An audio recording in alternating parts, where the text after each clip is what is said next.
So good morning mga kalapatids. Bali almost done na po yung loft natin. So ayan. So hindi pa tayo nakapaglagay ng box birds dito sa sa kabila. So ang gamit pa rin natin is yung old box birds pa rin natin. So tara kalapatids at maglilipat tayo ng mga YB natin.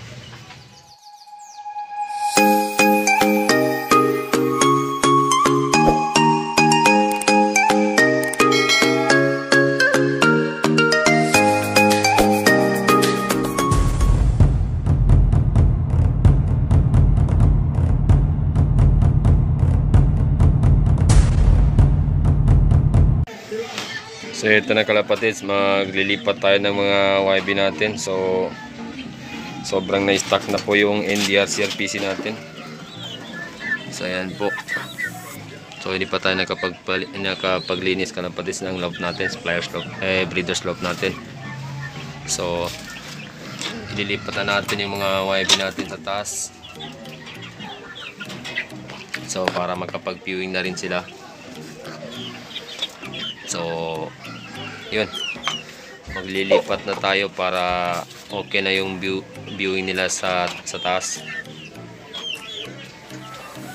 So yan, ililipat na rin natin ito. So ito pala yung si PFC natin. So ililipat na rin natin sa taas. So yan. And then itong dalawa. Tapos dalawa rin dito. At itong dalawa kalapatids. So ililipat na natin sa bagong loft nila, flyers loft natin. So hindi pa totally tapos yung flyers loft natin. So na-short pa tayo. So hindi pa natin na-cutting yung yung sobra sa sa paligid ng loft natin. So ayan. So ayan kalapatids, hindi pa tayo nakapaglinis dahil gagawa pa tayo dito banda ng uupuan natin, tatambayan natin sa kung sakaling may bibisita sa atin. So dito tayo maglalagay ng ng upuan, ng lamesa para maganda yung yung pigeon talk natin.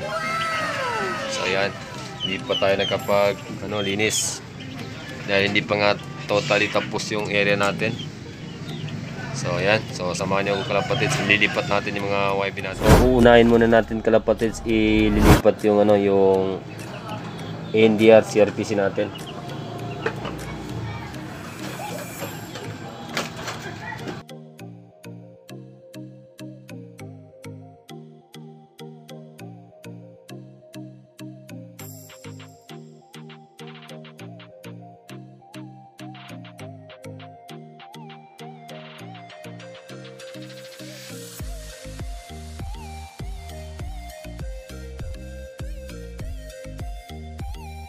Ayan kalapatids, ililipat na natin dun sa taas para makapag-viewing na tayo. Ayan.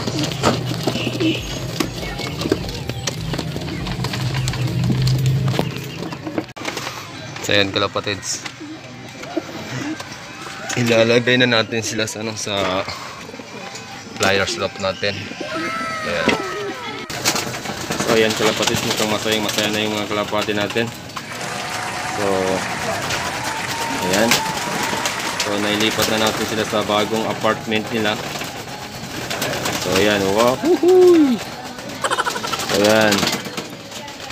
Oh, maganda yung exercise nila kalapatids. So ayan. So masaya po yung mga kalapati natin kalapatids dahil maluwang na po yung loft nila. So yun. So ayan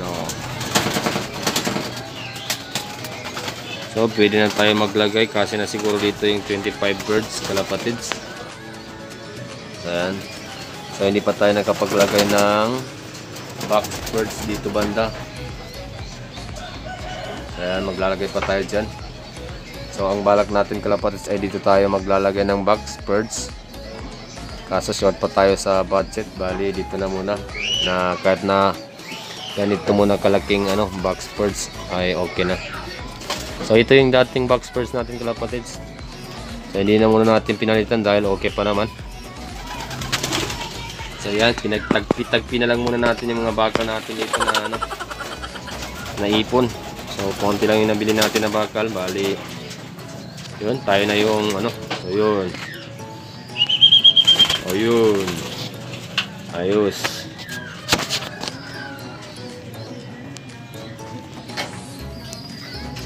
So yan kalapatids. Hindi na sila magsisikipan sa maliit na loft. So pwede na ito para sa kanila at para rin sa atin. Ayan. Muna kayo sa subukan niyo pumunta sa sa trapping natin sa landing board. So ikaw pa, brownie. So bakit ka naging kulay brownie ka, kalapati? Kalapatotoy. So ayan. So nakakapaglipat sila ng mayos, kalapatids. So ito po yung bagong loft natin. So hindi pa totally tapos dahil kulang pa tayo sa box birds. So ayan, maganda po yung nila. So ayan kalapatids. So shoutout sa iyo Sir Sidik Adam. So shoutout din nga pala sa tumulong sa atin mag-ayos ng loft natin, si Samir Sema, si Carlo, pati ni Cyclops. So yan. So sana hindi na sila tatambay doon. Bali dito tayo naggawa ng ng trapping landing board natin dahil para dito sila masasanay. Mas gustuin ko pang dito na lang sila masanay tumambay sa sa may bubong ng bahay namin. So yan kalapatids. So masayang-masaya sila kalapatids dahil maluwang na yung loft nila. So hindi pa natin ito napurga mga kalapatids dahil busy pa tayo. So siguro by Sunday pag wala na tayong ginagawa, Saturday magpapaligo na tayo para makapagpurga na tayo. So yan mga kalapatids. So ang mga NDR pala natin mga kalapatids, sa hindi na natin. So hindi na siguro ito aabot na bubunutan pa natin ng pakpak. So observe lang natin kung saan banda yung bubunutin nila pagdating ng club train na sa kalagitnaan ng club train natin. So ayan.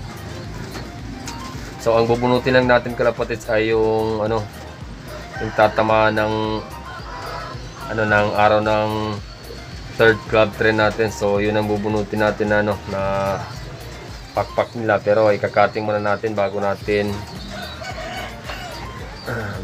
bubunutin mga kalapatids. So ayan.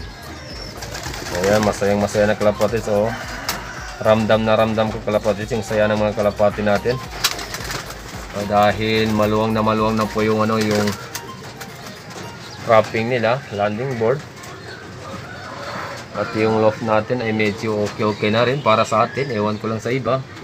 Gunggong! Ayan. Barinig kita sa mukha eh! So yun nga mga kalapatids, nailipat na natin yung NDR natin. So NDR CRPC. Then kukunin naman natin yung yung mga YB natin na bagong salta. So pwede na natin yung ilipat dito sa flyers loft natin. So tara kalapatids, kunin na natin. Baka kunin pa ng iba kalapatids, tara. So ayan kalapatids, kahit hagdan wala pa tayo nakapagawa. So gagawa pa rin tayo ng hagdan natin para mas madali tayo makakaakyat dito sa loft natin. So yan yung bagong yan yung last na stock bird natin kalapatids. So sinira na natin dahil gagawa tayo ng tambayan dyan banda. So tara kalapatids, bababa na tayo para kunin yung mga YB natin na si PFC na pwede nang ilipat sa flyers loft natin. So pwede na sila i-viewing. Tara. So bababa na tayo kalapatids para kunin yung mga YB natin. So muntik pa tayong mahulog. Ayan.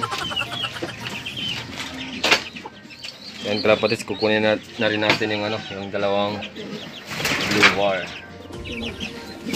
So ito kalapatids yung anak ni Liit pati ni Mr. Ayan, no?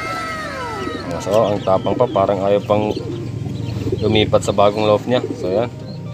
So ayan. So 30 days na ito kalapatids. So late na natin na ilipat dahil nga busy tayo sa ano, sa gawain natin. So itong isa, talon.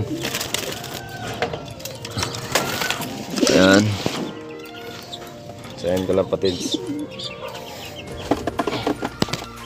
So ayan, nagpisa na rin yung kapatid nila kalapatids.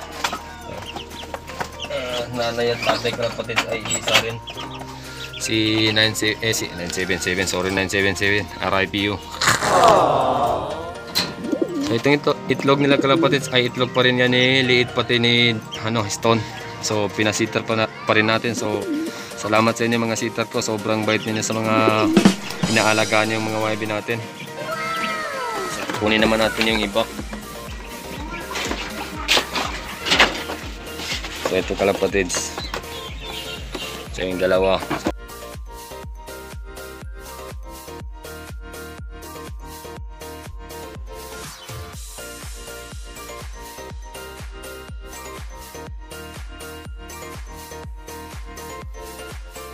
And then may dalawa pa pala dito. Ayan. So ang lalaking mga YB ito kalapatids. Ayan, super laki. So lahi ni 977 ito kalapatids. So ayan. So napakalaki masyado kalapatids. So ang isa ay ito.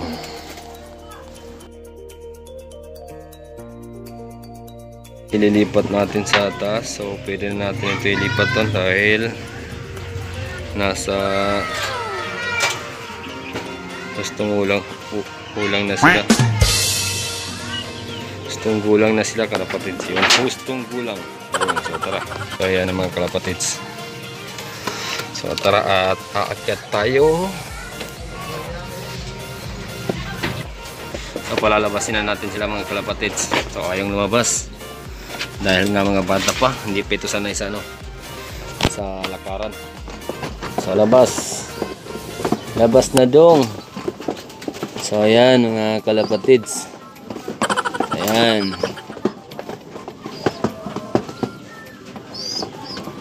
So ayan. So kukunin na lang natin isa-isa kalapatids dahil ayaw nilang lumabas. Dahil nga hindi ito sanay lumakad ng ano. So ayan, lakad na kayo. Ayan. So ayan, puro si Pepsi bird po natin yan, si Pepsi YB natin. So ulit tayo nag-breed ng si Pepsi kalapatids. So ayan. So wala na. 2, 4, 2. So yehey, ang saya-saya nila kalapatids. So ayan kalapatids. So natayan pa tayo ng mga flyers natin. So ayan. So ramdam natin mga kalapatids yung saya ng mga ibon natin. Ayan. So mas makulay na kalapatids yung loft natin kasi sa kwarto natin. So ayan. So screen na lang po kalapatids yung nilagay natin dito. So yun pala yung batang kalbo kalapatids. Ayan. So, yun pa rin kalapatids, nilagyan natin na screen pa rin. Screen pa rin yung gamit natin para hindi po mahuhulog yung paa nila. So, yan. So, puro si Pepsi po natin ito kalapatids. 2, 4, 6, 7. 7 is si Pepsi. So, ito po yung isang NDR natin. Si Pepsi, late na masyari yan. So, sige lang. Ang importante kalapatids ay masaya tayo. So, yan po yung mga YB natin ngayon kalapatids. So ang saya-saya ko at ano, naninibago talaga sila. So naninibago talaga kalapatids yung mga unang flyers natin. So CRTC. So yan, naninibago sila kung bakit lumapad yung loft nila. So ayan. So sana magka-budget na tayo para malagyan na natin yung box birds natin dito. So ayan kalapatids. So super saya po nila. So ayan. So Saturday kalapatids ay magpapaligo tayo sa mga bagong lipat nating YB para maiwasan yung kuto-kuto nila. So habang bata pa sila hindi masisira yung mga balahibo nila kalapatids. So yan. So ang ganda nito kalapatids oh. So mukhang maganda yung kulay, gustong gusto ko. Naman yung checkered. So yun kalapatids, maglalagay rin tayo ng mga kailangan natin ng listahan ng mga parang pedigree para malalaman natin kung sinong parents nito, dahil pag medyo magdami na sila dito may hirapan na tayong hanapin kung sino yung anak ng mga breeders natin dito sa kanila. So ayan kalapatids. So ito na kalapatids. So masaya na sila kalapatids. So ayan. So ito yung breeders natin. Magpapahinga muna siya. Dahil uy. So ayan kalapatids.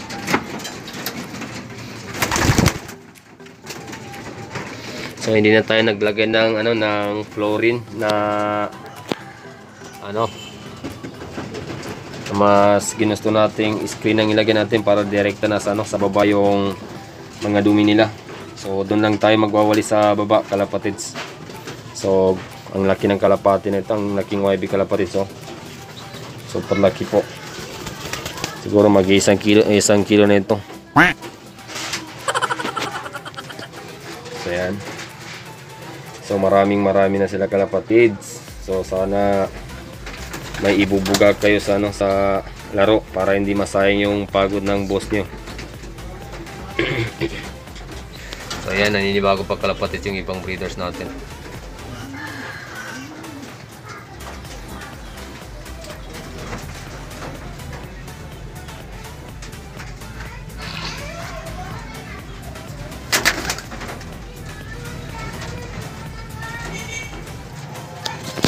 So yun nga mga kalapatids, nalipat na natin yung mga YB natin sa bagong loft natin. So sana ay maging masaya na sila sa sa bagong loft nila. So maiwasan din natin yung sakit ng mga ibon natin. So yan. So medyo malaki-laki na rin kalapatids, pwede na siguro itong tulugan. So yun, maraming salamat sa inyo. And don't forget to subscribe kalapatids my YouTube channel Asintado Love TV. And then click the notification bell para lagi kayong updated sa mga videos na i-upload natin. So good luck sa inyo mga kalapatids. Maraming salamat.